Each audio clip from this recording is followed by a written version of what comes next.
জীবনের জন্য, পরিবারের জন্য তামাক কোম্পানির আগ্রাসন প্রতিহত করুন। এই স্লোগানকে সামনে রেখে টাঙ্গাইলের মধুপুরে তামাক বিরোধী সংবাদ সম্মেলন করেছেন বাংলাদেশ তামাক বিরোধী জোট, মধুপুর স্বাস্থ্য শিক্ষা কৃষি গবেষণা উন্নয়ন ফাউন্ডেশন, বাংলার মেলা সংস্থা ও বিচরণ সংস্থা।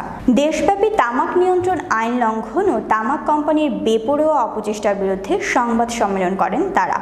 সোমবার বিকেলে মধুপুর উপজেলা প্রেস ক্লাব হলরুমে এর সংবাদ সম্মেলন অনুষ্ঠিত হয়। সংবাদ সম্মেলনে প্রধান বক্তা হিসেবে বক্তব্য রাখেন মধুপুর স্বাস্থ্য শিক্ষা গবেষণা উন্নয়ন ফাউন্ডেশনের নির্বাহী পরিচালক ডাক্তার মোহাম্মদ আবু সালেহ।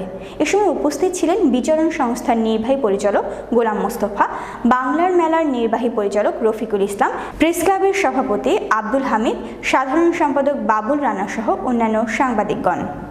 আপনারা জানান সরকার 2024 সালের মধ্যে তামাকমুক্ত করতে নানা কার্যক্রম হাতে নিয়েছে, অথচ তামাক কোম্পানিগুলো সরকারের জনস্বাস্থ্য রক্ষার এই মহৎ উদ্যোগকে ব্যাহত করতে নানা অপচেষ্টা চালাচ্ছে।